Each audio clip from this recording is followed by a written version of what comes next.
Good afternoon, everyone. We're meeting at the Madison County Board of Commissioners here that's been held on Monday, August the 16th, 2021. The time is exactly 6:00 p.m. 6:00. We're meeting in West Tennessee Research and Educational Center at 605 Airways Boulevard. And we're in room 150 in good old Jackson, Tennessee. We'll all rise. I'll call Commissioner Wall to announce our prayer and pledge. Thank you, Mr. Chairman. To give our invocation and pledge this evening, I've invited a great friend of all of ours, A.J. Massey. A.J., while he's coming down, I'll just tell you a little bit about him. Attended Union University from 2001 until 2004. Graduated with a Bachelor's of Science in Business Administration, and then he went on to receive his MBA from Union in 2014.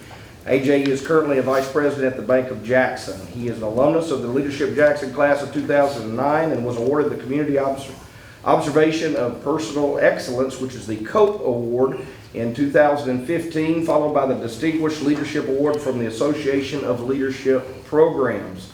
AJ was named one of Jackson's finest young professionals by the Cystic Fibrosis Foundation in 2011 and was recognized in the first class of the Jackson Suns 40 Under 40. He is an active member of the Exchange Club, Jackson Young Professionals, and the Jackson Chamber of Commerce. AJ serves on many nonprofits here in Madison County, and more notably a founding member of the Boys to Men mentoring program at Arlington Elementary. Currently, AJ serves District 4 very well on the Jackson-Madison County School Board. He is a deacon at his church where he attends with his wife, Lauren, and their two sons, Brooks and Wills. Thank you, AJ, for your service to Madison County. We appreciate you coming to lead us in our invocation tonight. Yes, sir. I appreciate it. Commissioner Wall said that I could give some sort of lesson or invocation, so the next 45 minutes we're going to go through the word. I've come. No, I'm just kidding. Let's go to the next. Yeah. No, I do want to take the opportunity to say thank you to the commission for all that you do for your community and for Madison County as a whole, particularly the school system. I can't go without saying that. Thank you for all your efforts there and your attention to that. We've made some great strides and many more to come. I just want to say thank you once again, because I know the sacrifice that public office can take and the feedback and putting your neck out there can bring. So once again, I just want to say thank you. So let's pray, guys. Dear Heavenly Father God, thank you so much for this day, God. God, you are holy. God, you are pure. God, you are righteous. God, you are all-knowing. You are perfect. And God, we are none of these things. And God, we stand in recognition of that. God, and knowing that, God, I pray that we would each go about our jobs in the community as citizens of Jackson and Madison County, but furthermore, God, citizens of the kingdom of Christ. God, that we would compose ourselves and our words and deeds and actions, God, in a way that glorifies you, God, that brings attention to your Son. God, I pray for tonight. I pray the decisions made would be for your glory, God. I pray that you would guide and direct the minds and the actions of these men and women to further our community, God, and once again give opportunities and options to all of our children, all of our adults, and all of our citizens of Madison County. God, just bless this time. Help us all to be more like you every day, God. Push us to understand what that means a little more each day. And God, all this in your name I pray. Amen. Amen. I pledge allegiance to the flag of the United States of America and to the republic for which it stands, one nation, under God, indivisible, with liberty and justice for all.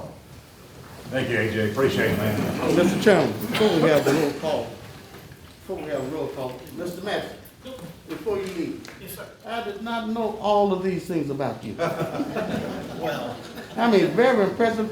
Ladies and gentlemen, I can understand why our school board is going in such a positive direction. Divine guidance and professional excellence.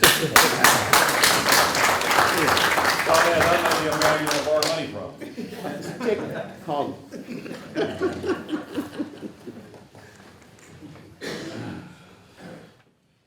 Roll call. Alexander. Here. Arnold. yes. Beckham. Here. Brantley. Here. Brown Claudel. Here. Brown Scott. Bryant. Here. Bush. Here. Cleek. Here. Compton. Here. Deaton. Here. Ellison. Here. Gobble. Here. Hill. Here. Hampton Pearson. Here. Johnson Arthur. Here. Johnson Barber. Here. Martin. Here. Mercer. Here. Montague. Here. Petty. Here. Spearman. Stevenson. Here. Taylor. Here. Wall. Here. 23 present, Mr. Chairman. 23 present, 2 absent. You got the minutes? They were sent out, but I don't see it on the agenda, but for 2 months for, Everybody received the minutes past 2 months? well, 2 in June, but 2 in June. Do we have a motion to approve the minutes in June? Second. Have a motion second. Any other discussion? All in favor say aye. Aye. Any opposed? None. Item number 4, presentation from our county mayor. Mr. Chairman, I don't have any presentations tonight, but I do have a request. I need to leave shortly to go pick my son, daughter-in-law, and my new grandson up at the airport. So I would like to ask y'all if y'all would rearrange the agenda a little bit, and if you would move item 12, 19, 20, and 21, if we could consider those now. Considered, to go ahead. Okay, first is my report. I want to say congratulations to our hospital who's celebrated 71 years of existence last week sometime, I believe it was. They had a big 70th anniversary lined up for last year. Of course, that didn't occur, but think about that, 71 years serving this community. And I think because of them and the healthcare system we've got here is a big part of the reason we have the community we have today. Also want to say thanks to Trey and the Bicentennial Committee. There was the event Saturday night at the AMP, the kickoff was really good. It was really well attended. I hope some of you are able to make it by there, but it was an excellent job. There's going to be events for the next year. There'll be events in different communities. Each community is organizing their own. They'll be announcing those as they occur, but I think everybody's going to be involved in this bicentennial celebration. The other thing, if you could pull that map up, the Industrial Parks Committee met today, but we didn't have a quorum. It's something I need to bring to you, and that is, if you look at this map up here, and you see that piece of property highlighted in black there, that is adjacent to and west of the Kirkland building and the Pacific building. But the people who sold the property or are selling the property for the, Solar. pardon? Solar farm. The solar farm, yeah, excuse me. They're having a timber cut on their property adjacent to our property. The logger called me and said, y'all got some good timber there if you want to cut it. And so I talked to the chamber to find out, does that have any impact on that site or anything? And they looked at it and said, no, if y'all remember, we got a grant about 3 years ago to do some grade work. Matter of fact, the light part in the middle of that is the grade work that was done on it. But in any event, I talked to Steve about it, and he said, if we're going to do this, we need to bid it out. And so what I'm looking for is just permission to bid out the cutting the timber on that tract of property. Now, I don't know what it's going to be. I feel like there'll be $25,000, $30,000 worth of timber on it, but we won't know till we bid it out. So I'm asking if y'all would suspend the rules and consider that. I make a motion that we suspend the rules. Motion, suspend the rules, second. All in favor say aye. Aye. Any opposed? None. Okay, thank you. And now if you move to item 19. Wait, we gotta, you wanna make a motion to sell that timber, don't you? Oh, yeah, that'd be a good thing. To bid it out. I'll make that motion. Have a motion, To bid out and sell the timber. have a second. Commissioner Hale. Any discussion on bidding that timber out? All in favor say aye. Aye. Any opposed? None. And on item 19, appointment 3 members to the Ethics Committee. Mike Steele, Eden Smith, and Kevin Hicks incumbents, and I'm recommending they be reappointed to the Ethics Committee. So moved. second. Have a motion by Commissioner Hale, second by Commissioner Petty. Any other discussion? All in favor say aye. Aye. Any opposed? None. Okay, and item 20, 2 members to the Massey County Outer Region Planning Commission, Ed Archer and Derek Britt, incumbents. Mr. Archer called me last week and said that he is finishing his 3rd term on that. He's been a good member, but he said his health has got some issues and he doesn't need to be reappointed. So I'm asking and recommending that Derek Britt be reappointed, and we'll come back next month with a new member for that. So that's his recommendation. Have a motion by Commissioner Wall, Second. Second, Mr. Petty. Any other discussion? All in favor say aye. Aye. Any opposed? None. And number 21, appoint 3 members to the E91 board by the county mayor. I'm recommending that Doug Stevenson and Matthew Gay be reappointed. Dan Vaughn has served 3 terms, and I've told him that I was going to come up with a new appointment on that to get some different people on the board. You've got a resume from Monica Moore, who has experience dealing with 911 from Haywood County. And so I'm recommended that Doug and Matt be reappointed and Monica Moore be appointed to the 911 board. So moved. Have a motion from Commissioner Hale. Second. Second from Commissioner Compton. Any other discussion? All in favor say aye. Aye. Any opposed? None. Thank you all very much for doing that. I'm here for a little while, but I just want to make sure that we got it for you. Commissioner Brown. Mr. Chairman, I'd like to request the mayor, I'm not sure if you're equipped to do it tonight, but can you give us somewhat of an update of where we're looking at in this spiking of the pandemic and Delta situation here in our county? Well, it continues to get worse. It continues to spread. We continue to have more cases. We had the highest case number of positive results, and it was one day last week, and I think it was Thursday. The previous record back before when it was raging, I believe was like 180 cases. Last Thursday we had 202 cases in one day reported. Today's hospitalization a month ago, we had 5, we had 7 in the hospital. It's been steadily climbing. Today, and these are close to the numbers, we have 156 in the hospital with COVID. We've got about 43 of those, 44 of those that's in ICU, and about 28 of those in ICU are on a ventilator. So the hospital is absolutely busting at the seams. Their census has come down a little, but they were up about 600 census in the hospital. It's down below that now, and I don't remember the number today.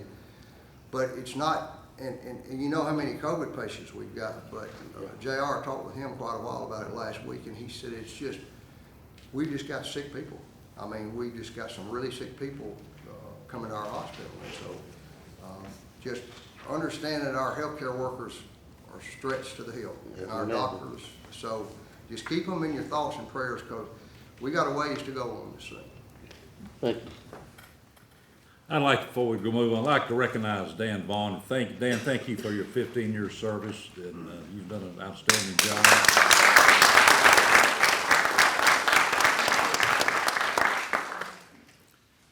Okay, let's go back to item number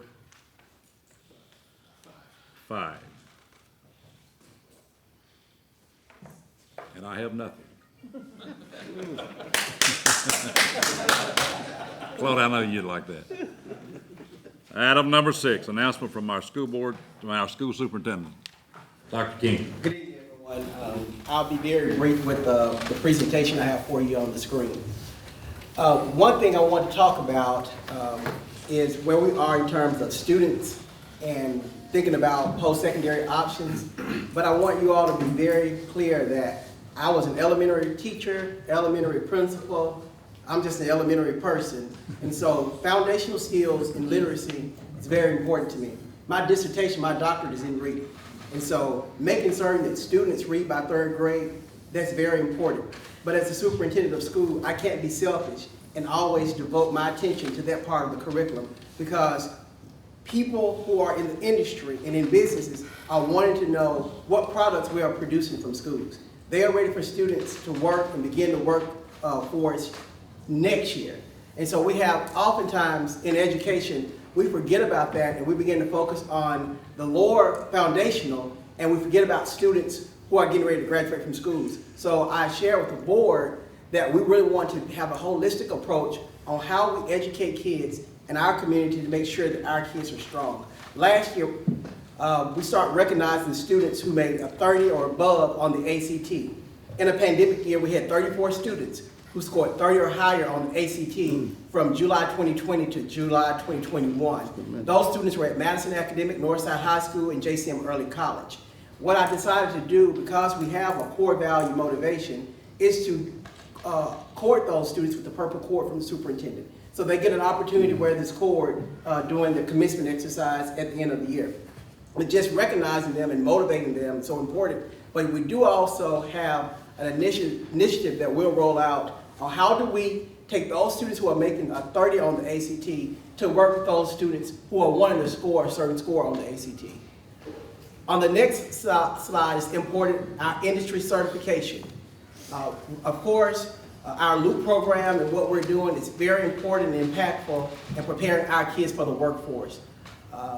If you go to the next slide, you'll see we have 19 different industry certification programs that we offered during 2020 and 2021 school year. 376 students you all completed an industry certification during the 2020-21 school year. And we didn't have any in 1920. So it's very important, and a total of 436 in 1819. So it's very important that we look at this, but these are the certification programs that we're offering. Animal science certification, CNA, occupational safety, OSHA. We have certification for maintenance and light repair, Safe Serve food handler, and cyber awareness certifications that our students are able to walk out and have the certification once they leave high school. Right now, we are in the process of finishing the roof at releases for our cyber school. We didn't have a location for our cyber school students, so we decided to partner with Union University. President Oliver was very gracious to allow us to use the space temporarily. But what we're looking at is moving our cyber pre-K-5 program to Melissa's, but also partnering with Union University 6 through 12. JCM Early College is partnering with Jackson State Community College. Madison will be partnering with the University of Memphis. And now our Jasper will be partnering with Union University. We want to take advantage of our higher order institutions in our community, and we think this will be a great partnership with our cyber school students. Currently enrolled at our cyber school is around 400, moving to 500, and with a waiting list of probably 200. So we're working really hard in our cyber school program to make it a top-notch program in our community.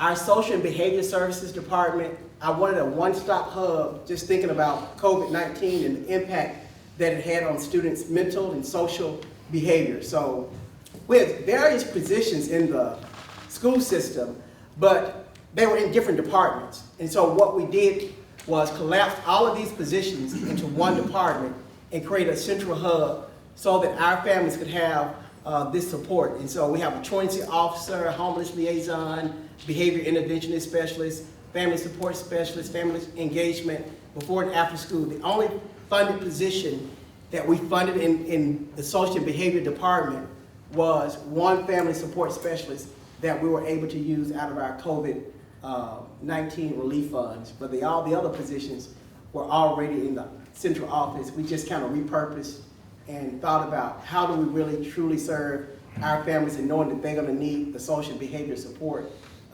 just as we navigate this pandemic. Of course, that's just kind of the one-stop shop. We wanted families to be able to just call one place, one location, and get all the services that they need, and it's really worked well. And if you all, as commissioners, have any concerns or your constituents call you about it, make sure you refer them to our social and behavior department. It's a one-stop shop to support families, from uniforms to homelessness to food, whatever we need, helping with your transcript, getting back into school, alternative school, whatever you need is a one-stop shop for our community, for our students.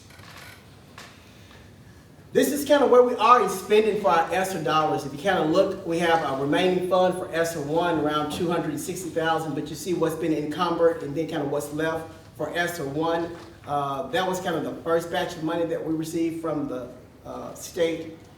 And those are the activities, if you look at the very far left column, those are the activities that we had in ESSER 1 this past year. In ESSER 2, where those are the activities in the left column, we still have quite a few more dollars we have to spend on capital projects, but that's kind of where we are in terms of funds spent and encumbered. And lastly, the board was so gracious, and I told the board even in the contract negotiation, and I really appreciate the community for allowing me add another year onto my contract to serve. And this job is about service. It's never about payment. I think everyone knows that people in education, they in education because it's a ministry and your heart is in it. My wife and I wanted to start an endowment because of she's a science teacher. We're both in education. Our son loves the arts, and my dad and my brothers are all in the legal, and so we wanted to start an endowment. So the bonus that the board gave me for $10,000, we put it toward this endowment. And the great thing about it is we start having people already call us in this community want to contribute toward the endowment to support the students of Jackson Madison County school system. So that's the unique part about this community and the great part about this community that we enjoy supporting.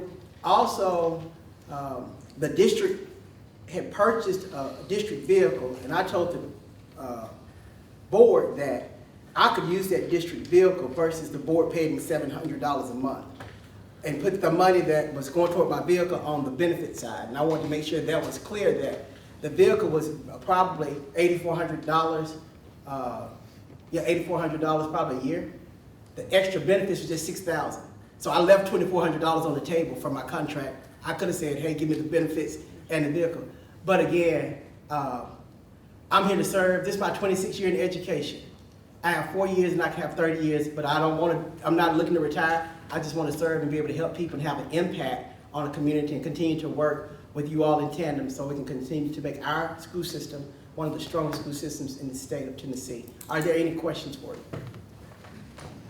Mr. Brown. I want to leave the cheerleaders. I've been on this commission almost since God said, let there be light. But I'm telling you, this is the first time a superintendent gave something back. Amen. It also is complimentary to your wife. You can lead people when they can feel your commitment. Because people work harder for our mission rather than your mission. And we want to give them all a big hand. Yeah. And please hug your wife.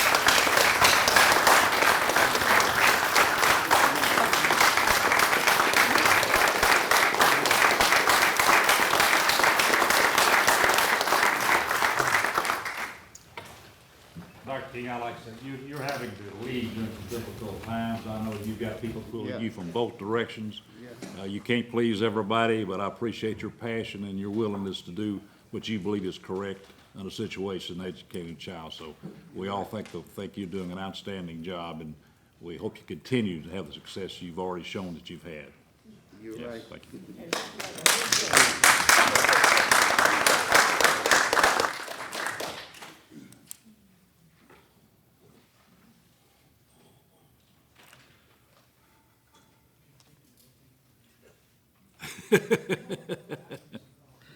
You got anything you'd like to say? Yeah. Well, just tell us where the jail may be in the coming months.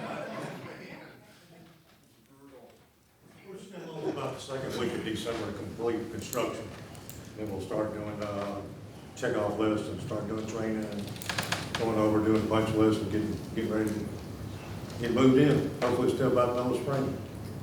Good, man. Appreciate it. Item number 8, report from the Chamber of Commerce. Yeah, I'll point out that Dr. King said he was going to be brief, but had a 20-slide PowerPoint. I am going to be brief. Just a couple of things. Economic development activity continues to be very high. Tons of RFIs and RFPs from new companies looking at our community, as well as interest from our existing industries wanting to grow. Because of that and the housing shortage, we're continuing to pull our STAN and our planning folks, the mayors, some realtors and developers together to see how we can streamline some residential development. Great Wolf Lodge is continuing to go well.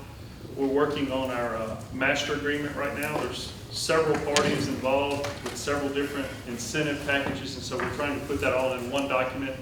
That's going well. It is a process, but the process is going well. The quality of life projects that we partnered with the West Tennessee River Basin Authority on, the one at Three-Way, they started paving those trails last Friday. That's about 5 miles of trails that are 12 foot wide that are asphalt. They started paving those last Friday. Hope to have that thing open up this fall, weather permitting. And then the one out south, Stan is here. I think all the easements are in place for that. Hopefully start construction on that in the spring, hopefully when it dries up a little bit. And then just a point of information, the chamber engaged in economic development in downtown about a month and a half ago. And since then, there's 7 properties that either have new tenants, have sold, have offers pending, or are under contract. So downtown is really hot. You'll see some new retail, obviously a new restaurant with Doe's has already been announced, and some residential down there too, which we really need as a community. So What about the restaurant that's going in the old Greyhound bus station? that's Doe's. They're in town weekly and hoping to open up in October. Be really nice. Anybody have any questions for him, Ryan?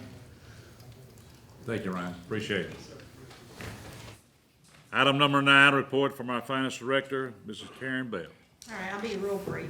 I'm not going to show you the fund balances tonight because we're awaiting the year-end final numbers. The auditors are on site with us this month, so we're one of the first counties in line, so we should have the audit very soon as far as final fund balance numbers. Give you a little bit of update on the federal funding. All of you know that back in the end of May, 1st of June, we drew down the first $9.5 million. We received it on June the 7th. And some of you had questioned about what rate we're drawing on that. I did check with Mr. Newman this afternoon, and that's 0.20 that we're drawing on that money right now. You know that I have been, since April, when we found out that we were going to get this money, have been bouncing to the state and to the feds, qualified uses to see what we could use it for. Out of about 35 questions that we've sent, we've had 5 confirmed uses. The first one, of course, is anything to do with COVID mitigation. In other words, if we have to pay for any expenses, employees being out, we can use it for that. Second, we did get approval for Pope School, that it could be used for Pope School. Many of you know in talking with me that I wrote a really long dissertation, so to speak, as to why that school is overcrowded and what we needed it for, and particularly that the 12 and under at this time cannot get vaccinated. So that has been approved. This past week, we were approved for renovations to the old jail. Once again, we wrote a narrative on that saying that we may need to use it because when we build our new jail, it may be overcrowded. So that's also been an approved usage. Next, we have been approved to use it for network equipment that's in our capital budget, as that relates to working from home and cybersecurity in place for those measures. And then the 5th use that we've been approved for is the premium pay for healthcare workers and public safety, which many of you have referenced that as bonuses, but in the interim rule it does call it premium pay. Now, the bad news that I want to give you. We were expecting $19 million over 2 years. As of last week, the mayor received notice, and I did confirm this with CTAS, we may not get the second 9.5. The reason being, when the infrastructure bill was passed by Congress last week, the feds are looking to draw back in what they had committed to go into their infrastructure bill, and then the feds would be in charge of the distribution to the different states of the second 9.5. So again, that's still up in the air. There's no definitives on that, but we know the 9.5 that we have, we are drawing interest on it, and we do have these 5 qualified uses that have been approved. That concludes my report. Anybody have any questions for Mrs. Bell? You don't know about that $9.5 million? Number 10, report from county officials, standing and special committees, old business, action thereof by this board. Commissioner Arnold? The Finance Committee has 4 resolutions that were approved by the committee that we need to present to the commission. All right, sir. Number 1 is a resolution approving an agreement between Madison County, Tennessee and the Pictometry International Corporation and authorizing the execution of said agreement. As a committee recommendation, no second required. Any discussion? All in favor say aye. Aye. Any opposed? Number 2 is a resolution to approve agreement to purchase voting equipment. Committee recommendation, no second required. Any discussion? All in favor say aye. Aye. Any opposed? None. Number 3 is a resolution to approve agreement with Playcore Wisconsin Incorporated, DBA Game Time to purchase park playground equipment. Committee recommendation, no second required. Any discussion? All in favor say aye. Aye. Any opposed? None. Number 4 is a resolution to approve lease agreement with Pitney Bowles. Committee recommendation, no second required. Any discussion? All in favor say aye. Aye. Any opposed? None. That's all, Mr. Chairman. Commissioner Arnold? Yes, dear board. Had 2 meetings, and we have 2 applicants. One of them, Mr. Charles Gentry, for off-premise, and that's for a convenience store located at 7 White Fern Road, Beach Bluff, Tennessee, and that's for off-premise. Another applicant was Mr. David McVeigh, and this was for on and off-premise. And this is known as the Ponds, located on 61 Bowman Road, that's in Meaden. And both of those have been approved. Commissioner Hale? The Personnel Committee met and took up an issue with our current OJI policy.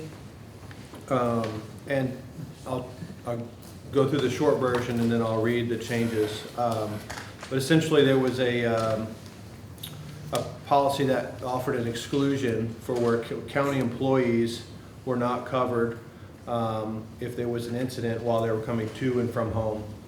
A lot of this was involved with sheriff's deputies and stuff. And so we found a crack in this policy and we're just trying to cover our employees while they're driving in a county vehicle while they're coming to and from work. So the policy as it sits right now is the exclusion, it's number 8. Injuries suffered while traveling to and from work, except when such travel is in the performance of the employee's duties, driving a personal or county-owned vehicle. So that's the one that does not allow them to be covered if they're driving to and from work. The one that comes as a committee recommendation is this one: injuries suffered while traveling to and or from work in a personal vehicle, except when such travel is in the performance of an employee's duties. Injuries suffered while traveling in a county-owned vehicle are not subject to the exclusion. And so this is a negative in that it's excluding the non-coverage. So it will cover county employees when they're in a county vehicle if there was an incident in the vehicle. And so this comes as a committee recommendation. Committee recommendation, any discussion? Keep in mind deputies are always on duty whether they're on the clock or not. All in favor say aye. Aye. Any opposed? None. A second thing that came as a discussion point was to reinstate COVID pay for employees. There was some discussion in the committee and no recommendation is being brought at this time, but we plan to dive back into this in our next meeting to decide what the parameters are, how long the COVID pay will last, and if it's something that the body wants to move forward with. So I would be curious if there are any questions on that topic. Anybody any questions? Okay, so the committee will dive back into it and have something for you next month. Thank you. Thank you, Mr. Hill. We've already covered number 12, item number, excuse me, I'm sorry, y'all were slow to get up, man. Highway Committee met on August 10th, and the committee approved the posting of a 30-mile-per-hour speed limit on Bachelor Loop Road. It's a committee recommendation. Committee recommendation, no second required. Any discussion? All in favor say aye. Aye. Any opposed? None. Commissioner Petty. Thank you, Chairman. We've got to talk about the Juvenile Court Services building, and I'm going to let Mike Winslow here, who has done all the legwork, come on up, and we will talk about that in due course also. Okay, and this is just an update, well, on the juvenile court services building issue. You'll remember we had a potential structural issue that we discovered. It is, we've determined it's not a major structural issue. The building is safe to occupy and use. However, it still needs to be addressed. And we're doing the investigation phase of it right now, but I just want to give you a snapshot in time of where we're at and the type of expenses we may be looking at on this project. We've already done the asbestos testing in the area that we need to investigate. That is already, we owe that, it was $750. Now what we're in the investigative phase, the pre-construction phase here, what we have to do is cut 38 4x4 holes in the ceilings of all 4 floors so the engineers can get their heads up there, look at the flooring system underneath, and then devise a fix. You said 38 holes? 38 inspection holes. On each floor? No, 38 total. Total, okay. 38 total. Yeah, 38 total throughout the building. It was collapsing. All right, the asbestos, we have a quote for asbestos abatement and the cutting of the 38 inspection holes. That's approximately $25,000, actually $24,700.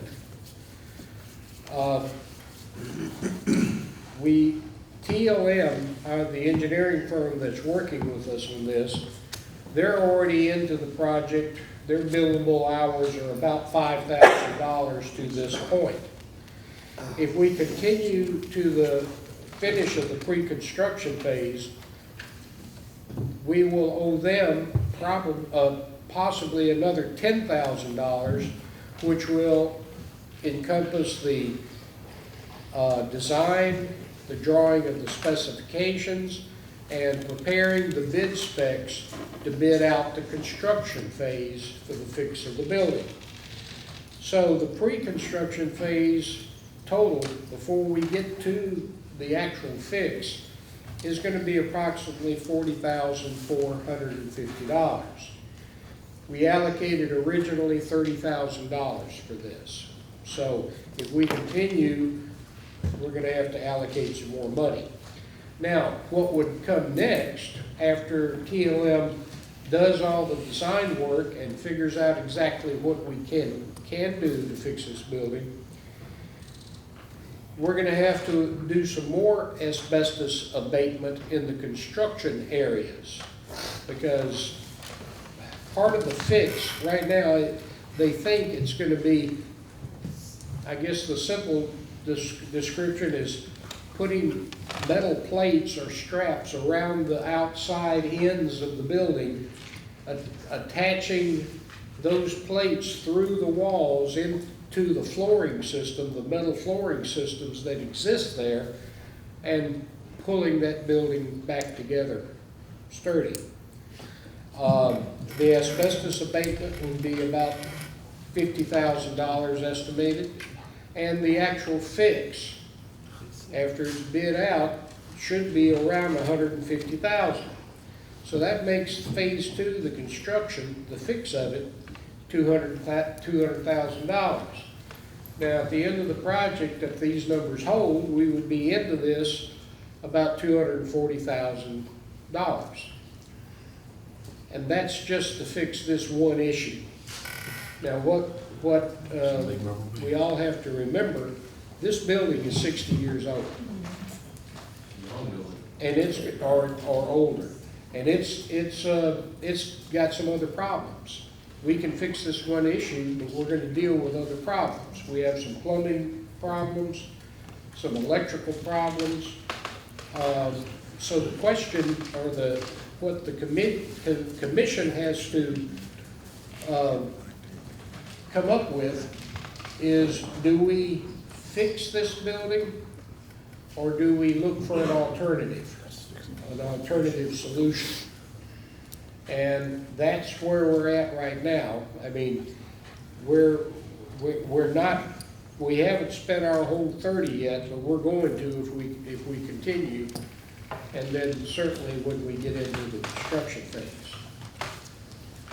Mr. Cobb. Mr. Chairman, just kind of echo what Mr. Winslow said. I think the real question is not whether we want to spend this money to fix the building. This is to spend the money to fix one issue with the building, not touching all the other issues that are going to come up with this building that we have right now. And I know that is something that Commissioner Stevenson, there's a next week, I believe, is when we're having our combination long-range planning, budget, and capital meeting to kind of discuss some of these types of projects, to be able to bring something maybe as a recommendation within the next couple of months to see where that priority sits. But again, we're talking $250,000 to $300,000 to just rough to fix one issue with the building, not the building as a whole. There's a whole list of items that we could do on that building. The plumbing issues that dealt with the same issues that we had with the old sheriff's department building, is that they're corroding and it's going by the wayside. The thoughts or the options are, do we go ahead and build a new building for them now? They need about 3,000 square feet, and in conjunction with their holding facility now. And Did you say 3,000? It's about 5 to 6. all right, 6,000. Okay, maybe I'm sorry, 6,000 square feet. So, but at any rate, that's an option that we could do, and just abandon this building or sell it to the highest bidder, like we did the old sheriff's department building. But We got a lot for it. Pardon? We did real well on that sheriff's building. Yeah, maybe we'll get lucky. So anyway, there's, if we wouldn't with the insurance company, there's a lot of different things to look at, and we're just laying this information out for the entire commission to know about, and then let these committees meet on it and then decide what would be best, is what my feelings are. Commissioner Brown? Yes, we're touching on what my concern would be, is that if the building would not be used as a juvenile court, what other and what worth would it be for any other county needs? And number two is that we didn't do good on that sheriff's building. We got more than $1,200 worth of steel and concrete in that building, not to mention the interior.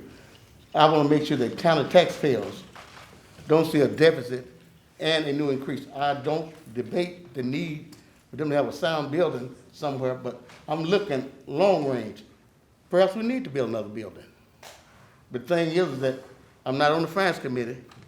We're going to be floating bonds and doing things like this. Let's think about the county commission thing too.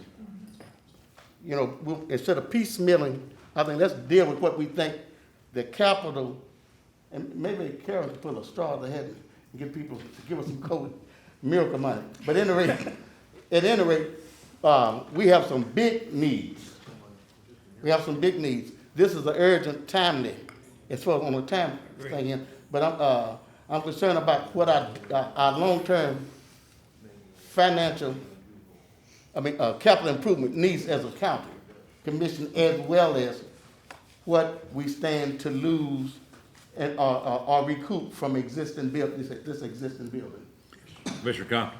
Mr. Chairman, I will say in one of the meetings, and I can't remember which one we had last week, Ms. Jones kind of shared as we were talking about different options, and if they had, from what I gather from Amy, and I don't want to put words in her mouth, but their choice, they would like to stay right where they are. So in one of on that property, right now the detention center is much newer than the building that their offices are in. The detention center was built in 78, and there's not huge needs. There are some needs in the detention center, but one of the options that they would really prefer if we went with a new building would be to keep the detention center, tear down what we currently have, and rebuild on the exact same property. and not moved off-site to separate the detention center from the offices or have to build a new detention center, which would cost us a lot more money. Makes a lot of sense. And no property acquisition. I wonder, is there room on that property to build that facility without tearing the old building down? Is it, it's probably not. I know that BLM has done some work along those lines in relation to the mental health center that the judge was trying to work with the state to get built. But to my layman's eyes, yes, I think there's room, but you need an engineer to tell you that for sure. We own the entire quad of what was old Union University. Right. They're behind the WIC Center and all the way down to Hayes. So there's room. It just depends on how the layout would work. But just to reiterate, this needs more study. We've got time. The building that is stamped by our engineering firm is structurally safe. It is not an existential threat right now, but it needs to be addressed. We can't keep kicking it down the road forever. But the building is safe for occupancy and use, so that's the important thing right now. So we've got time to study this. But Mike, I believe, didn't you say that separation of buildings has been that way for a long, long time? Well, it's taken 60 years to get to this point, and Gil checks it at least once a month, if not more often. It has not worsened since we discovered this issue 3 or 4 months ago. So right now, everything's stable, everything's safe, and we just need to decide what we're going to do with that building. The other issue quickly is what we're going to decide to do with another old building, and that's Beach Bluff Community Center, the park we're not using. And we brought this up from time to time. Since the last meeting, I did get a contractor to agree to go down there and do a walkthrough. Chris and I and Bubba Johnson, contracting here in Jackson, went down and did a walkthrough. He examined the construction, measured it, figured out some formulas for the debris that it would generate to tear it down. And he came up with a rough quote, just for budgeting purposes, of roughly $400,000 to tear down the old unused classroom wings. We are still using, and Chris, I think, intends to continue to use the gym and the cafeteria area as a community center out there. So you tear everything down but the gym and the cafeteria? Correct. Now, the kicker here is that when the school corporation turned that over to us, I did receive from the school corporation an asbestos report on the Beach Bluff School, and according to their documents, it's got 23,769 square feet of vinyl asbestos tile. Now, prior to any demolition, that vinyl asbestos tile would have to be removed and disposed of properly. And just guessing, I mean, even if we kept the gym area, the lobby, the hallway, and the cafeteria, let's round it off and say we've got 20,000 square feet of vinyl asbestos tile left in all the classrooms. Even at $10 a square foot, which is maybe low for abatement, that's another $200,000. So even on that, I mean, no decision tonight, but this is where we stand. We're looking at probably about $600,000 to take the unused and growing every day more hazardous part of the building down. Let me make a light suggestion. Oh, these are serious things, and we can't play with the asbestos type of, and some serious dollars. We could take the asbestos part of it. The sheriff take all the reckless drivers and let them run through that building, and we just pay to haul them away, because, I mean, this, that building to tear down the unusable part equals to a large part of our capital needs in this county, period. You think about that. If you could take a say that $500,000 problem. Doug, I imagine y'all could do a couple things with it, couldn't you? Mr. Johnson. I just want to say, I taught school in that building for 30 years. I went to school there for 12 years. There is not as much as all of that records. The tile is not broken. If it's not broken, there's no asbestos. I've never had any health problems, and I don't believe all that stuff. They just want to get rid of the building. They want to get rid of it, and it's been their goal ever since. So. Mike, I understand, and Mike, you're. will you talk a little Oh. Go ahead, Commissioner Hale. Mike, will you talk a little bit about how we more than likely covered some of the tile? Commissioner, you're exactly right. There's asbestos tile in that building. It's been there forever. It has never caused any problem. The issue is when and if we demolish the building, it's going to be disturbed. That's when the proper disposal has to be done. The asbestos tile that's in there now, a lot of it is underneath another layer of tile. That's all fine. The asbestos in that building is fine as long as it's not disturbed. And it has been fine since the building was built because it hasn't been torn up and become airborne. Commissioner Johnson. Yes. That building was built at different times. That last part of it is not even 60 years old. We go back over there to Old Jackson High School, which is over 100 years old, and it doesn't have any asbestos in it. I don't understand. I know that you want to get rid of it, Mr. Winslow. You have said that from the beginning.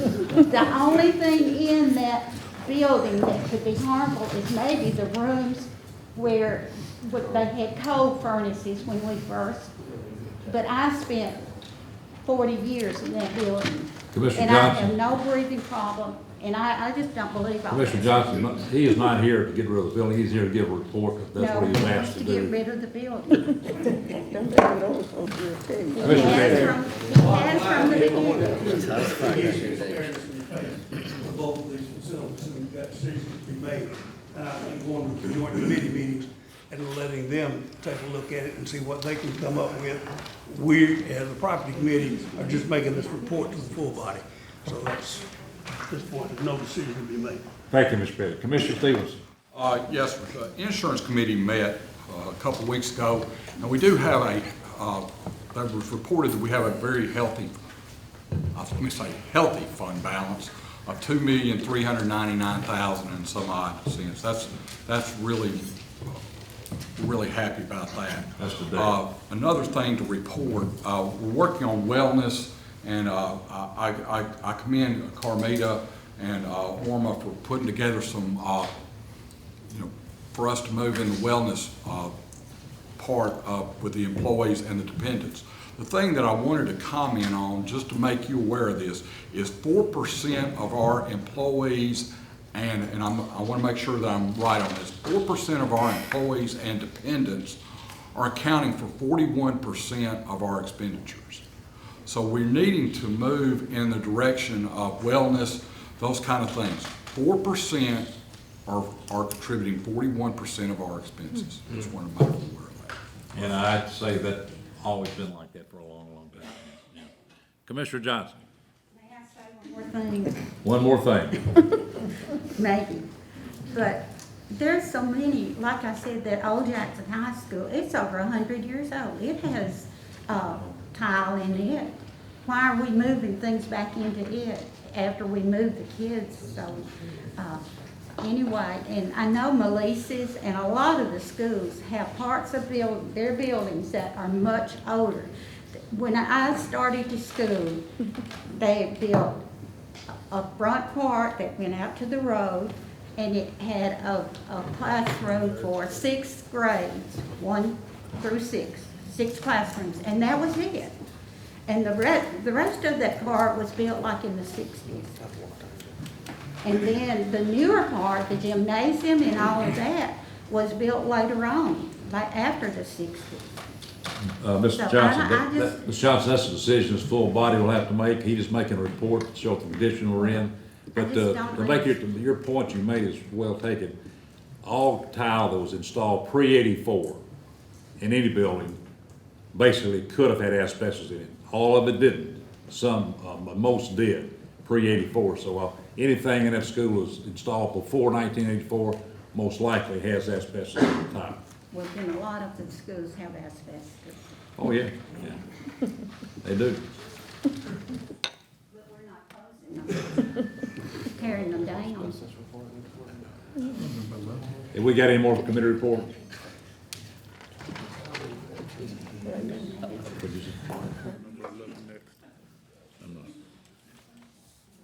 Number 11, any amendments or transfers to the general fund, school department, capital project, highway department, debt service, juvenile court service budget for fiscal year 2020, 2021. Commissioner Johnson. Fund 141, general purpose schools, item 1, 137,000 funds are being reallocated to cover the TCAT teacher partnership and operating lease with union and professional development. Committee recommendation, no second required. Any discussion? All in favor say aye. Aye. Any opposed? None. Item 2, $425 past grant. This amendment aligns general ledger to reflect carryover funds from fiscal year 21. Committee recommendation, no second required. Any discussion? All in favor say aye. Aye. Any opposed? None. Item 3, $50,000, Amerigroup grant. This donation provides funding to support the JMCSS Family Resource Center. Committee recommendation, no second required. Any discussion? All in favor say aye. Aye. Any opposed? None. Item 4, $14,768, middle school STEM grant. Committee recommendation, no second required. Any discussion? All in favor say aye. Aye. Any opposed? None. Item 5, $11,963, Project Lead the Way grant. Committee recommendation, no second required. Any discussion? All in favor say aye. Aye. Any opposed? None. Item 6, $8,292, West Tennessee Healthcare. This donation as funding for district advertising. Committee recommendation, no second required. Any discussion? All in favor say aye. Aye. Any opposed? None. Item 7, $65,000, funds are being reallocated for the purpose of concept planning, site assessment, and survey services for the Oman Arena. Committee recommendation, no second required. Any discussion? All in favor say aye. Aye. Any opposed? None. Item 8, $1 million. This amendment returns funds to general purpose funds balance from federal programs. Committee recommendation, no second required. Any discussion? All in favor say aye. Aye. Any opposed? None.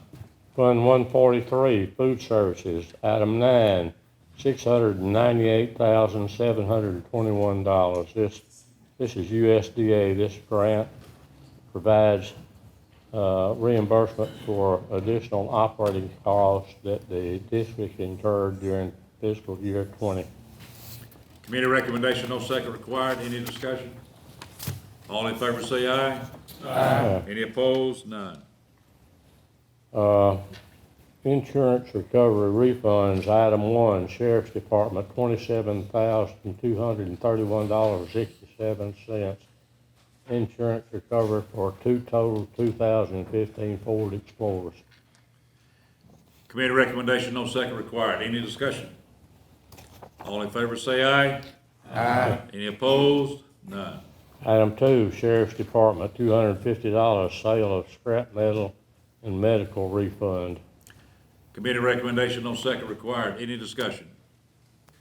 All in favor say aye. Aye. Any opposed? None.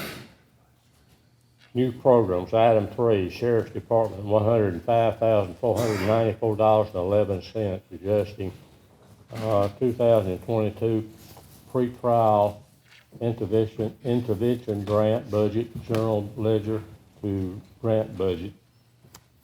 That was a committee recommendation. No second required. Any discussion? All in favor say aye. Aye. Any opposed? None. Item 4, Sheriff's Department, $41,119, adjusting 2022 VOCA grant budget, general ledger to grant budget. Committee recommendation, no second required. Any discussion? All in favor say aye. Aye. Any opposed? None. Item 5, Sheriff's Department, $17,990, adjusting alcohol saturation grant budget, general ledger to grant budget. Committee recommendation, no second required. Any discussion? All in favor say aye. Aye. Any opposed? None. Item 6, Sheriff's Department, $122,910.15, adjusting, bringing the lost home grant budget, general ledger to grant budget. Committee recommendation, no second required. Any discussion? All in favor say aye. Aye. Any opposed? None. Item 7, $14,300, adjusting network coordinator grant budget, general ledger to grant budget. Committee recommendation, no second required. Any discussion? All in favor say aye. Aye. Any opposed? None. Item 8, Sheriff's Department, $119,625, adjusting 2022 mental health transport grant budget, general ledger to grant budget. Committee recommendation, no second required. Any discussion? Commissioner Stevenson. I'd just like to ask, is there any positions that are tied to this? The 3 mental health transport. Three, is that under your maintenance of effort? It is. Thank you. All in favor say aye. Aye. Any opposed? None. Item 9, Parks and Recreation, $576,015, adjusting monies from LPRF grant to cover completion of grant project carryover from 2021. Committee recommendation, no second required. Any discussion? All in favor say aye. Aye. Any opposed? None. Reserve state mandated, item 10, Sheriff's Department, $4,800, agreement between Madison County Sheriff's Office and the Crane Division, Naval Surface Warfare Center for use by SWAT. Committee recommendation, no second required. Any discussion? All in favor say aye. Aye. Any opposed? None. Item 11, County Clerk, $10,000 to purchase and install credit card readers and scanners. Committee recommendation, no second required. Any discussion? All in favor say aye. Aye. Any opposed? None. Item 12, County Clerk, $3,500 to purchase and install security cameras tied into the Madison County system. Committee recommendation, no second required. Any discussion? All in favor say aye. Aye. Any opposed? None. Item 13, Chancery Probate, $10,000. Funds requested to set up a blanket position for 2022. Committee recommendation, no second required. Any discussion? All in favor say aye. Aye. Any opposed? None. Transfers, item 14, Sheriff's Department, $7,300, reallocating funds to cover incentives for graduates from Law Enforcement Academy. Committee recommendation, no second required. Any discussion? All in favor say aye. Aye. Any opposed? None. Item 15, library, $10,120, library TCRS contribution for June 2021. Committee recommendation, no second required. Any discussion? All in favor say aye. Aye. Any opposed? None. Item 16, finance, $3,015, reallocating trash pickup to appropriate departments. Committee recommendation, no second required. Any discussion? All in favor say aye. Aye. Any opposed? None. On fund balance, item 17, Sheriff's Department, $16,799.17, capital fund, insurance recovery for total 2017 Ford Explorer rolled into fund balance at 6/30/21. Committee recommendation, no second required. Any discussion? All in favor say aye. Aye. Any opposed? None. I think I've covered everything, haven't I, Ms. Finance Director? Thank you, Commissioner. Commissioner Brown. I happen to notice quite a few large numbers of new dollars in these amendments. Carol, could you tell us approximately how much new money is coming into our for this month? The numbers are bigger than normal. Sure. Most of these are grants that were received in a prior year, and they didn't budget them, and so it rolled into our new year. So I would say probably, as far as grants, well over $500,000 easily, because it came from several different departments. But primarily the Sheriff's Department has about 4 or 5 that they've received that have rolled into our new budget.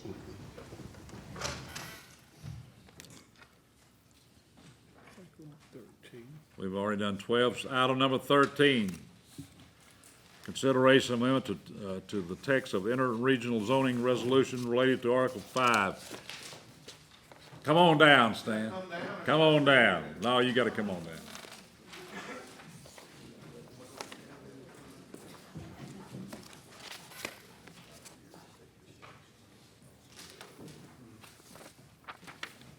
Just wanna make sure I spend any time when I get down there.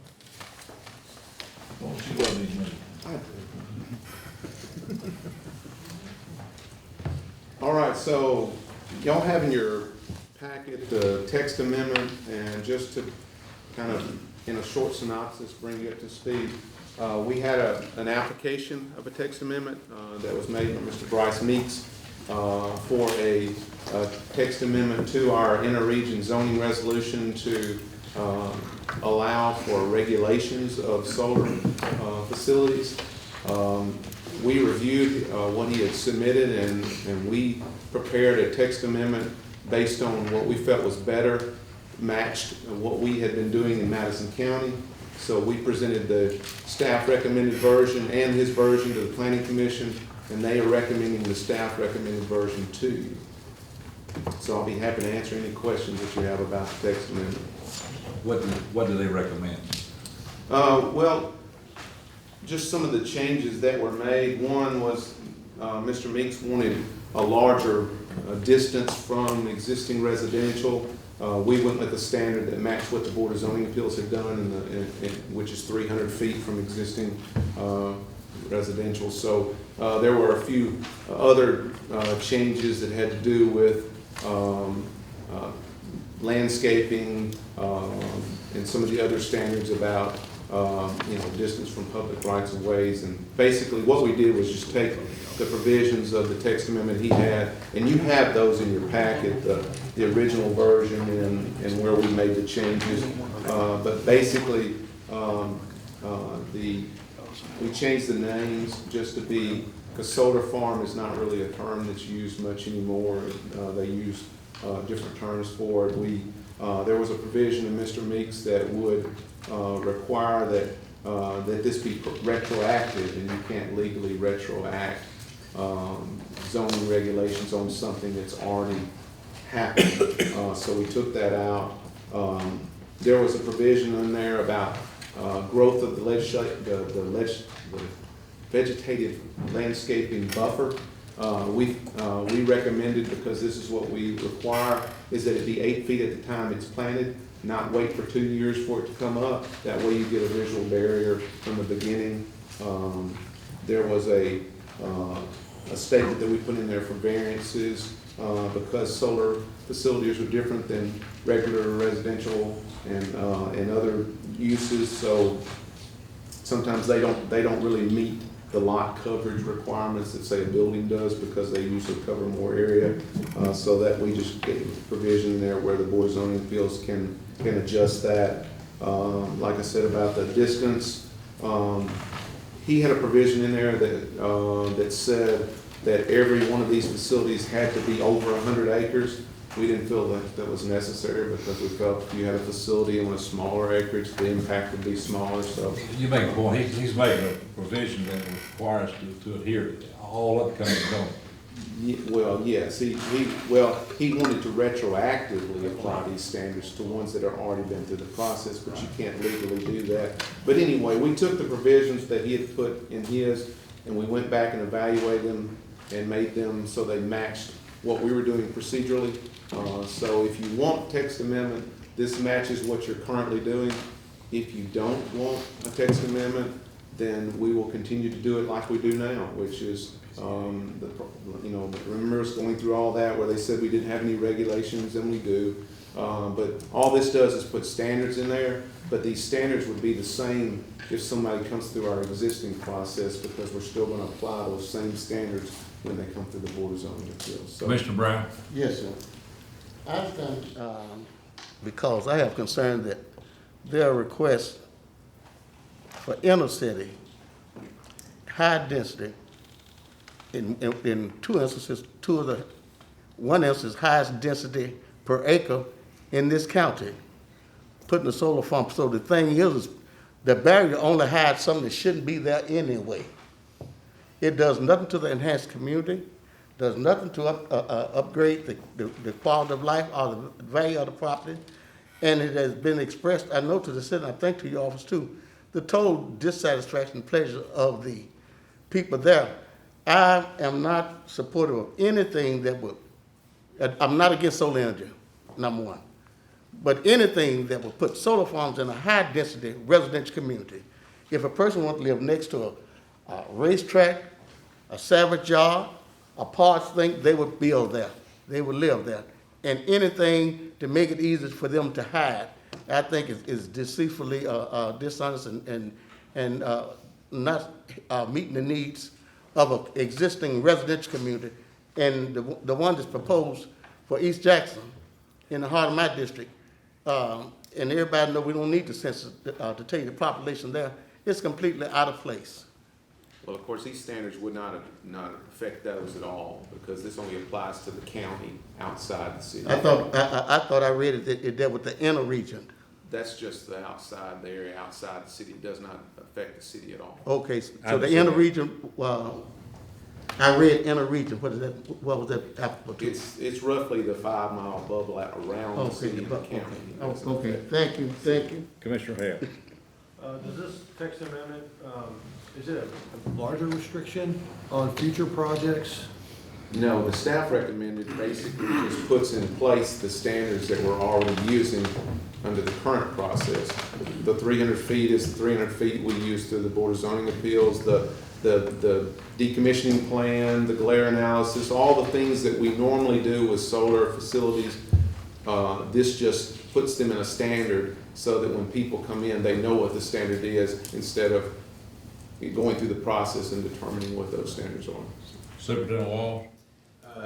Forgive me for asking this question. I hadn't had a chance to look at what was submitted, but I think this is probably covered. I just wanted to clarify. But is there provisions in the text amendment to cover a decommissioning plan and bonding requirements for that decommissioning plan? Yes. For 20 years down the road, yes, or whenever this facility shuts down? Yes, sir. Commissioner Compton? Mr. Chairman, question for our planner. If we choose not to add the text amendment, you said it just continues to do what we do, which is just going through the BZA and letting each instance be handled as a one-off and regulating it each time for that the unique circumstance that each of them will be. Yeah, in absence of a text amendment, basically your process would be a two-step process, just like it is now. It would go to this body for zoning. It'd have to be zoned I-2 first. Once it's zoned I-2, then it would go to the Board of Zoning Appeals. And again, the standards that are in here are the normal standards that we apply to solar facilities anyway. And since the Board of Zoning Appeals is a body that reviews special exceptions, are required to meet those standards or they don't make it through the special exception process. So it, this just clarifies it. There could be some challenges in the future. There's always going to be challenges, but someone could challenge that we don't have specific standards. But again, the Board of Zoning Appeals under its charge is able to attach whatever standards are considered reasonable. It's just when you have standards, you know what they are. If you attach reasonable standards, they can vary, and someone can argue the reasonableness of requirements. So standards are always stronger, but you can still go about applying the standard to the use on the field. Who was up first? Commissioner Ellison. Mr. Chairman, I got a question. Sure. The text amendment that he's talking about, that include Mr. Meeks? Yes. It does? This amendment would apply to him, yes. That's what I'm saying, okay. Yeah, Thank you. just like it would apply to any property owner. All right, thank you. No, it wouldn't be retroactive to the facility that was approved, understand. but it would apply to any facilities in the future. If you vote yes, what are you voting? You voting to leave it like it is? If you vote yes, you're voting for the text amendment that basically just standardizes what we're currently doing. There's no motion. But there's no motion right You now. gonna get a motion? I so move we'll accept the text amendment. I second. The motion second. Any other discussion? Roll call. Roll call. Let's make sure we know how we're voting before we vote. I don't think you have a real understanding of what you're voting for. So if you vote yes for this, you're voting for the text the way it reads. The staff recommended. Voting for the new text. You voted for the new text amendment? Yes. If you vote no, you're voting to leave it like it is? Yes. Everybody understand that? Well, it would go through the BZA in either case. I just got one more question. Yes, Since sir. we're in discussion now, Yeah. how does this affect the outer region? Because the text is plainly says inter-region. Yes. So how does it affect the outer region? We didn't apply it to the outer region at all.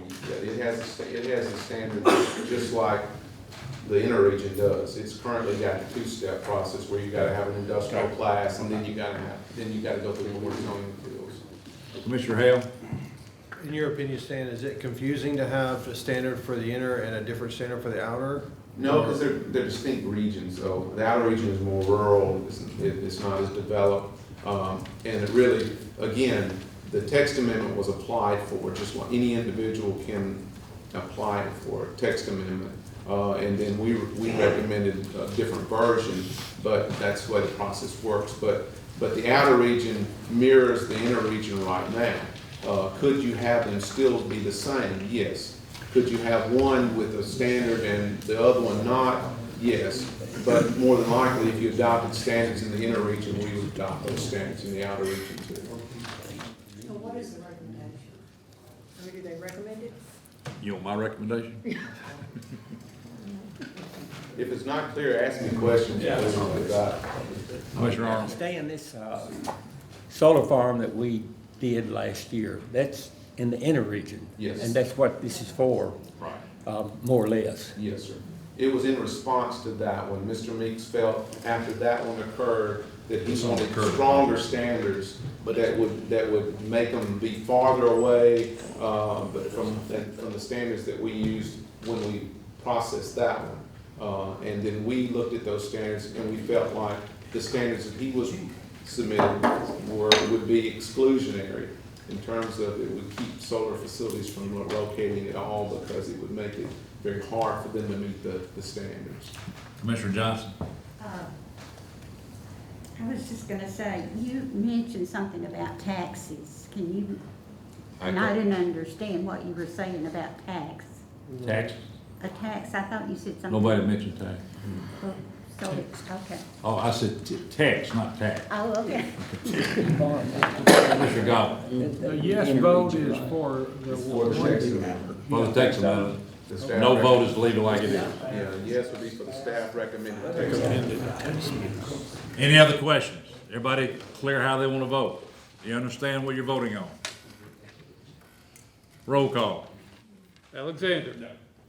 Arnold. Yes. Beckham. No. Brantley. Yes. Brown Claudel. Yes. Brown Scott. Bryant. No. Bush. No. Cleek. No. Compton. No. Eaton. No. Ellison. Yes. Gobble. Yes. Hill. No. Hampton Pearson. Yes. Johnson Arthur. Yes. Johnson Barber. No. Martin. Yes. Mercer. Yes. Montague. Yes. Petty. No. Spearman. Stevenson. No. Taylor. No. Wall. No. Anybody want to change their vote?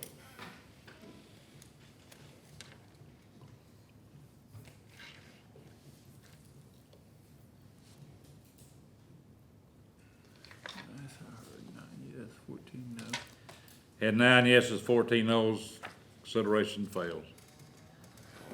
Item number 14. Go All ahead. right.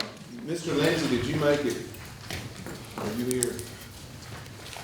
Mr. Lindsay here.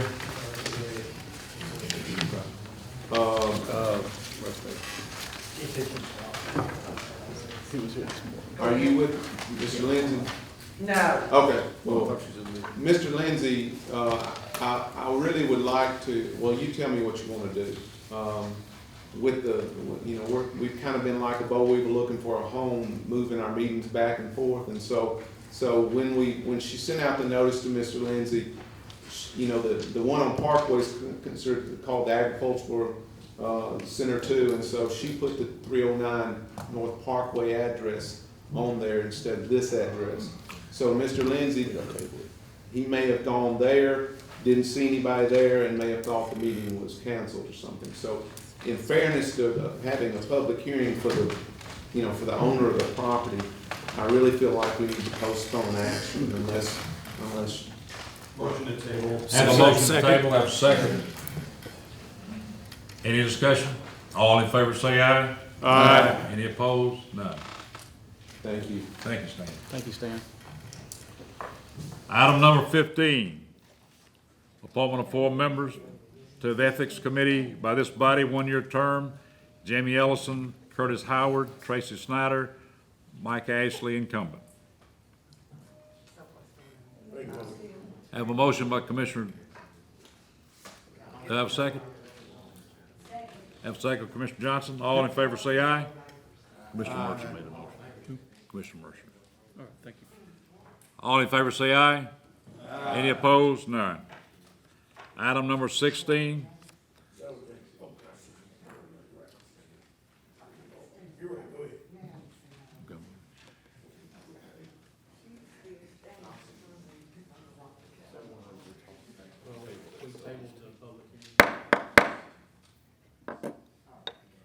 Item number 16, appointment of 10 members to the Industrial Park Committee by this body, 3-year term. Jerry Smith, Terry Spillman, Adrian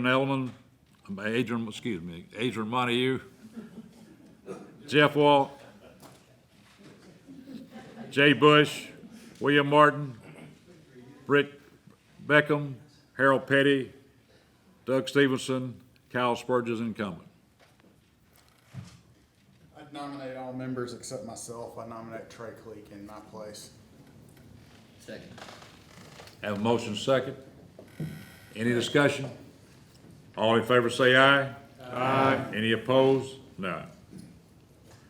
Item number 17, appointment of 1 member to the Madison County Board of Zoning Appeals, Barbara Johnson, incumbent. Have a motion, have a second. All in favor say aye. Aye. Any opposed? None. Item number 18, appointment of 9 members to the Redistricting Committee by this body. It's appointed every 10 years. Gary Deaton, Harold Petty, Carl Alexander, Katie Brantley, Joey Hale, Luther Mercer, Arthur Johnson, Jimmy Harris, and Lori Lott nominated. Have a motion? Have a motion? Second. Have a second? I'm saying to be Now- recognized before you entertain. We already got a motion on the floor. I got a second, now you But can speak. I've been standing here since you got this. We got a motion on the floor, we got a second, now you can Because speak. you wouldn't recognize me. You can't speak until we I'm have a speaking because discussion. you're wrong. You didn't recognize me. Nobody near the line. We had a motion, we had a second, then you can speak. Now speak. I move that according to the standards that's been given to us, that the committee will consist of a representative from each district in this county, and that they will meet and appoint a chairperson. I understand that either now or at least by the 12th, the census data will have been received by the county, but that the committee would be made up of one commissioner from each district, and they would inform the commission office who will be between here and now and the first of the month. Mr. Ellison? The same issue was brought up the last time we met, and I requested that we have a member from each district. That's why I was tabled and brought back tonight. We have a motion second on the floor. Roll call. Roll call. Mr. Chairman, Mr. Chairman. Mr. Brown was standing up before these gentlemen made that motion in second. He was standing on the floor, and nobody, you didn't recognize him. You took their motion in a second, and then you let him speak. That's correct, that's the Yeah. proper way. No, the proper way, he The should have proper been way is I recognized gave, first. put the motion on the floor, we have a motion to approve, we have a second, then discussion. No, you're wrong. Mr. Attorney, Well, there was a motion made, and the second was recognized by the chair. Mr. Brown then made a motion that to this point has not been seconded, but if it were seconded, it would be considered an amendment to the motion that's on the floor now. but my question was that Yes. he was standing on the floor before the motion was made, and he was not recognized to speak to what he wanted to do before the motion of the second was made. That's what I'm saying. I understand. Your rules state that do not designate who gets, that your rules Who goes first? designate, Who goes first? that they don't designate who goes first, other than by their recognition from the chair. That's what your rules don't say, an individual who stands in what order. That's what your chair is here to recognize. And so he recognized who he recognized. Sometimes people stand up at the same time, sometimes people stand up first. You're asking me what your rules say. My eyes tell me you're correct, Mr. Brown stood up first. That's what my eyes tell me, but I can only tell you what your rules say, is that you go by who is recognized by the chairman. Okay, does our rule not say that you got to stand? Does it not say that? I believe our rules state that you got to stand. Mr. Brown stood. Yes, sir. He never stood. I did stand, I was like this when I was. No. He wasn't, no. Commissioner Arnold. In terms of gaining. You need to stop. Mr. Brown's absolutely right. He was standing the whole time. No one was ever We standing. have a motion on the floor, we have a second, would you like to amend that motion? Would you like to amend the I'm motion? sorry, Mr. Chairman, I'm on the floor right now. Well, go ahead and speak, Mr. Commissioner. Yeah, let's handle it the right way. Mr. Brown was standing from the time the last business was. It doesn't change the motion. In the first place. What do you want to change? You can't put, who made this motion, put it up here, number 18, who put that on there? Did Mr. Walls put that on there? Put what on there? Number 18, who was recommended? Who put any of these committees on there? People suggest. This is not the last committee. No, this is totally different. That's 10 years ago. And some of these people weren't even on the commission 10 years ago. Would you like to amend the motion? Let's do it right. I'd like to make an amended motion that the committee will consist of a representative from each county district, and that they would inform the commission office who will represent each district between now and the first of the month. I second that motion. A motion second? I second. Any other discussion? Roll call. You voting on the amended motion? What are we doing? No, on the amendment, excuse me. I'm sorry. Would you explain why it would be an amended motion when it's the only motion that we have? It's legal. This other motion is not on the floor, it wasn't Would you like to done. repeat it again? The motion was made, it was seconded, and then I acknowledged Commissioner Brown. Mr. Chairman, you're way off base. I just want to address Mr. Murphy's question. That's good. The rule, I'm going to read the rule, and the rule, like many rules you have, is, it says what it says no more, no less, and it's often interpreted by this body. Gaining the floor, this is your rule 4A. In all cases, the commission member who is recognized first and addresses the commission chairperson shall be entitled to speak first, but when two or more members address the chairperson at the same time, the chairperson shall name the member who shall speak first. To be recognized, a member must stand and address the chairperson unless, and it goes on to describe circumstances where a person is disabled, which is not what we're talking about. So that's what your rule says. And as you can see, in answer to your question, it goes to who is recognized.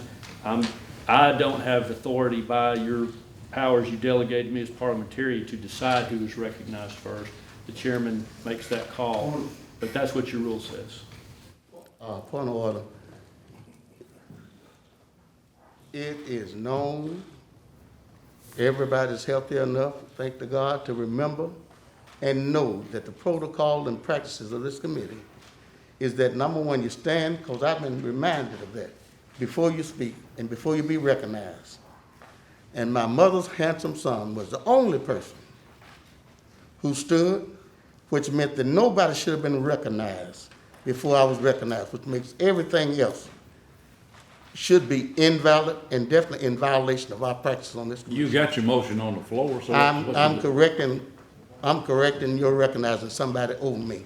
I'm saying that was wrong. The practices prove that's wrong, and that I and everybody can visibly see that I was the only one and should have been recognized first. Commissioner Arnold.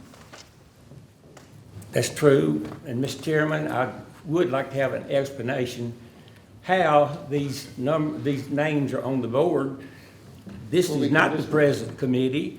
How did they get on? Who made this motion, number 18, and headed it on our agenda? That's not an old committee at all. Just look over the bit. Harold Petty, Carl Alexander, Joey Hale, they were not on the commission 10 years ago. No. And we have two members up there that are not members of the commission anyway, that never has served on the redistricting committee. That's Mayor Harris and Ms. Lott. Is there an explanation for that? All you gotta do is vote against them. We all gotta vote. We just need to do things fair. Fair, that's all.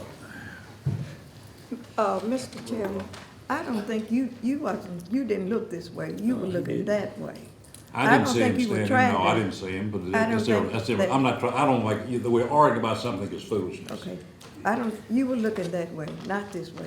He was standing. but Oh, you I didn't say he see wasn't it. standing. That's all I He has want the to motion clear on the floor, it's an amended motion, and it's been amended, that's what we're gonna vote on, roll call. We voted on the amendment. Alexander. Read it one more time. Arnold. I'm not voting because this is not a fair way to do it. That's fine. Beckham. No. Brantley. Brown Cordell. Yes. Brown Scott. Bryant. No. Bush. No. Cleet. No. Compton. No. Deaton. No. Ellison. Yes. Gobble. Yes. Not for my motion. Hill. No. Hampton Pearson. Yes. Johnson Arthur. No. Johnson Barber. No. Martin. Yes. Mercer. Yes. Montague. Yes. Petty. No. Spearman. Stevenson. No. Taylor. No. Wall. No.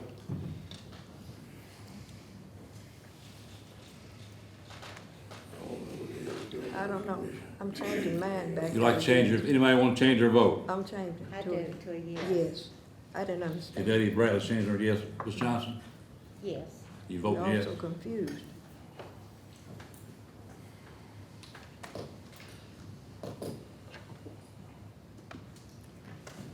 Mr. Chairman, while the votes being counted, did all these people consent to serve?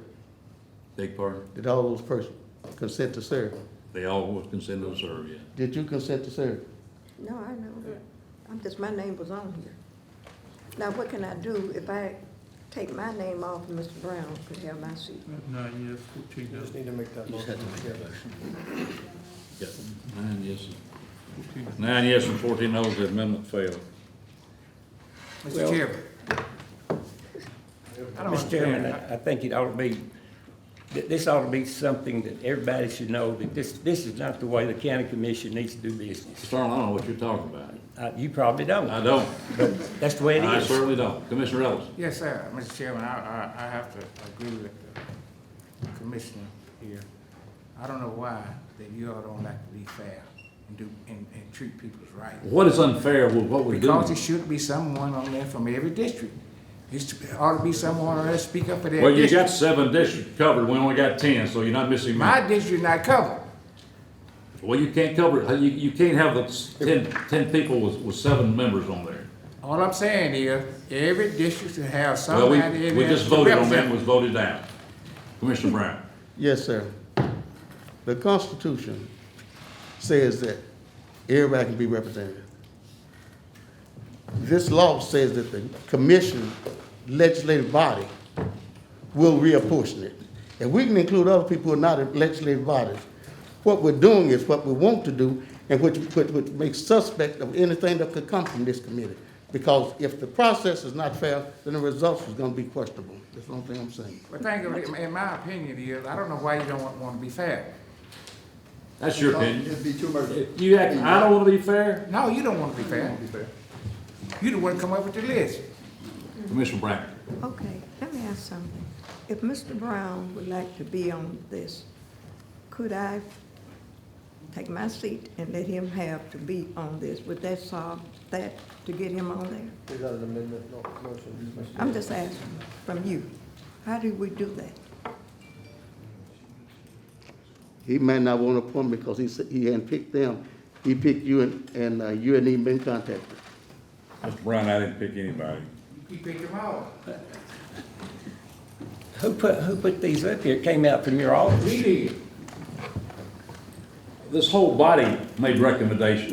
No. I'm a member of the body. No. I'm a member of the body. Well, maybe you didn't make them, but there were recommendations No. made by this body. Well, this is the public place to make those. No, we had it in the public place when it's made. Not in. You wasn't there when it's made. This don't say that a few people do it. Okay, is there anything written down that actually dictates the number of people that are No, required? No. So there's not it- even a committee required, it's recommended we have a committee. This is the 3rd time since I've been on committee, we've had this. So in theory, the number of people on that committee can be whatever we want it to be. It could be whatever we wanted, right. All right. Mr. Clerk. Thank you, Mr. Chairman. I do have a question for council. Is it, this is in response to Mr. Arnold's question. Does the chairman have the permission to have on the agenda listed those names as a kind of a suggested committee? Is that within his powers to have the agenda with the prospective nominees on it? Any member can add anything to the agenda as long as you meet the date requirements of so many days before the meeting. So I don't know who added this. So, But anyone could add this, but pursuant to your rules. Not saying whether it's a good idea or a bad idea, but pursuant to what your rules allow, any member could add this. Any member could add, say, I want to add a different list of potential members. Anyone could add this with no members listed. But anyone, according to your rules, as long as you comply with the date requirements of 10 days before the meeting, can contact the commission chair, administrative assistants to have an item put on the agenda of whatever that is. Sell the courthouse, you name it, whatever you want to do. It may or may not pass, but you can get it put on the agenda pursuant to your rules. So there's no rule problem with having that up there on item number 18. There's no rule problem at all. It's not an unfair, published part of the agenda to have that on there like that. It's not a prohibition to have an item on the agenda. The prohibition would come if it were not executed, prior to the 10 days before your meeting, in which case, like you see many times throughout these meetings, the rules would have to be suspended to add a late item. But in terms of what the item is, any commissioner can ask for any item to be added to the agenda pursuant to your rules. Including the chairman. Including the chairman. Yes, sir. Thank you, sir. Commissioner Brown? Yes, sir.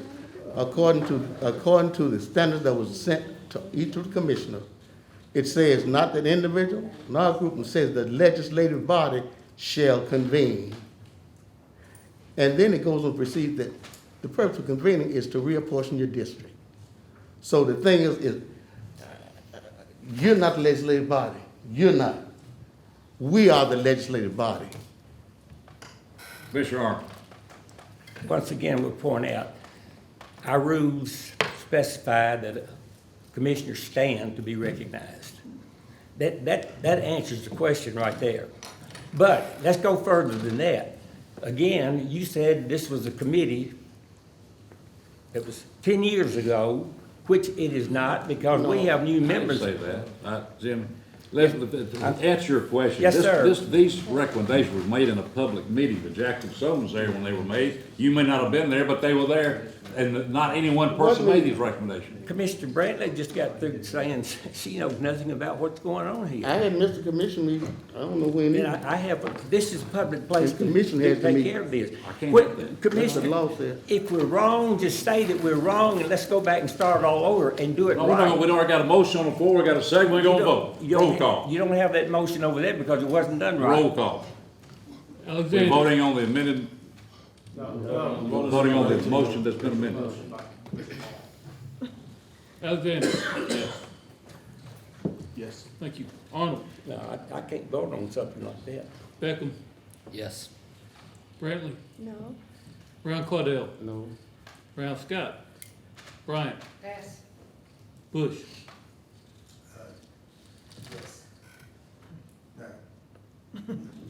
We also go. We're voting on the motion. Yes, I'm sorry. No, we didn't vote that. Cleek? Yes. Compton? Yes. Deaton? Yes. Ellison? No. Gobble? No. Hill? Yes. Hampton Pearson? No.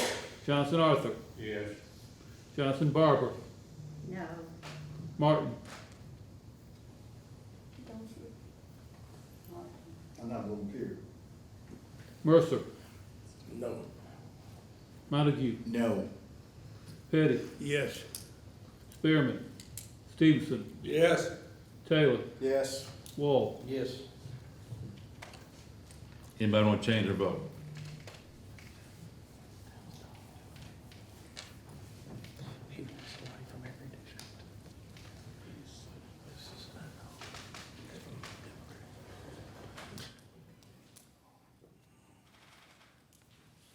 Go ahead, Mr. Chairman. 12 yes, 8 no. Got 12 yeses, 8 noes, 3 pass.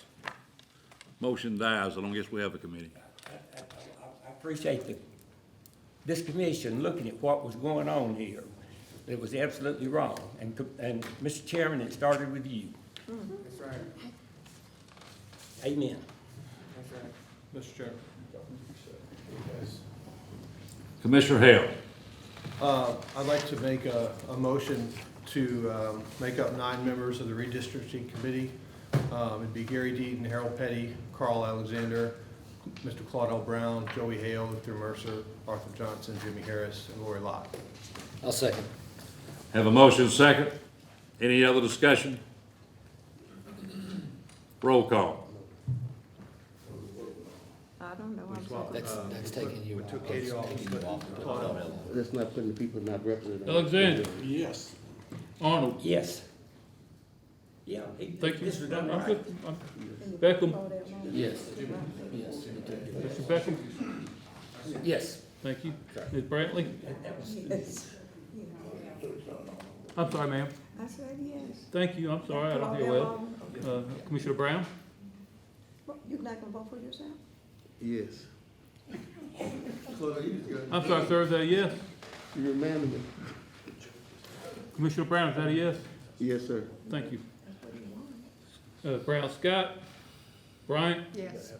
Bush, Yes. Cleek, Yes. Compton, Yes. Deaton, Yeah. Ellison, Gobble, Yes. Hill, Yes. Hampton Pearson, Johnson Arthur, Yes. Johnson Barber, Yes. ma'am, Yes. thank you. Martin William, Yes. Mercer, Montague, Yes. Petty, Yes. Spearman, Stevenson, Yes. Taylor, Yes. Wall. Yes. Thank you. Ms. Katie, you solved it. You brought it together. I heard, Mr. Chairman, 23 yes, 0 no, 2 absent. 23 yeses, 0 noes, and 2 absent. The committee has been formed. 22, I believe. Hmm. I believe we're on 22.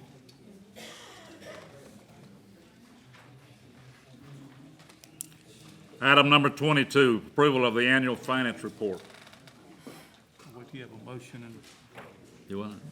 I need to speak on this after you Okay. get a motion. I need a motion. Somebody on the floor? Motion. Motion. Have a motion to approve? Second? Have a second? Petty? Mr. Birmingham? Thank you. Commissioners, I passed out a revised financial statement from my office. We had made a mistake and the auditor helped us correct it, so you have received our corrected financial statement instead of the one submitted with the packet. My office, the county clerk's office.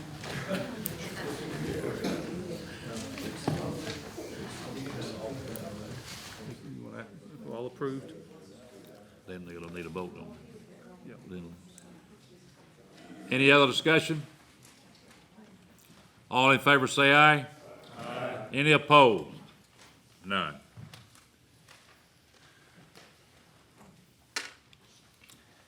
Item number 23, election of notary publics. Motion second, any discussion? Petty? Who seconded? Oh, thank you. All in favor say aye. Aye. Any opposed? None. Item number 24, any and all matters related to or connected with matters set forth in items 1 through 21. Mr. Chairman. County Attorney Maroney. I have a report under reports from county officials. I have a report from the county attorney. Approximately 9 years ago, I was made aware of a vacancy in the office of county attorney, and former Commissioner Dale Morton encouraged me to apply for that position. Unfortunately, he passed away the day before this body met to elect me as your county attorney. So I'm sorry I never had the opportunity to work with him, but I appreciate him. And I know many of you work with him and miss him. But over the last 9 years, I've had the opportunity to perform some work that has been very interesting and very challenging and sometimes even dramatic. But it's always been very rewarding, and I have really enjoyed the work. It's been some of the most interesting work of my career. I've practiced law for 29 years, so this has been roughly a third of it. So it's been very interesting, but really more than the work, I've really enjoyed working with all of you. I've worked with obviously this body, but also many of your predecessors and past commissioners, and some who are not even with us anymore. Also many department heads here, past and present, but especially the employees of Madison County, who are tremendous public servants and do a great job. And so those relationships have been very rewarding to me, and I've really enjoyed it and appreciated it. So having said that, I have a letter to deliver to you, and Mr. Chairman, you're going to need a motion after this. This is my last official advice to you.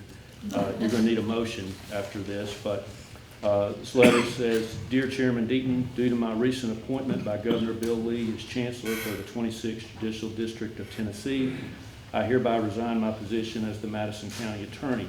It has been my honor to represent you, and I wish the best for you and the citizens of Madison County in all future endeavors. So, thank you very much. Second. Have a motion and a second. Hold on, they didn't stand. All in favor say aye. Aye. Any opposed? By the way, Commissioner Arnold, I helped get him that appointment. I hope you think that was fair. Commissioner Berman. Alexander.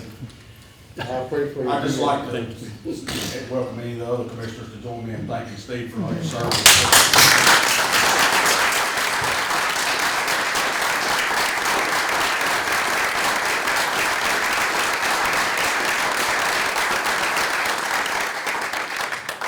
And I'd like to add congratulations. Absolutely. Thank you very much. Commissioner, excuse me, John, go right ahead. I'd like to, I assume that he's going to turn his resignation as the county tax attorney as well. He's done a great job of that. I think he was doing that before he became attorney here, so he's worked for that office longer, but he has been an integral part of the records and things that we talk about bringing in here, and collections and that type of thing. Steve's office, he's refined the process where someone comes behind him, he's going to be able to do it very well, and he's well deserving. He'll be a great judge, and we thank you for that. One question. Where do we send your salary for next month? I can give you my address. Your salary? You have my address? No, he doesn't. Call me. Make a motion, return. Have a second. Roll call. It wasn't fair, he wasn't standing. Alexander. Arnold. Yes. Beckham. Yes. Brantley. Brian Claudel.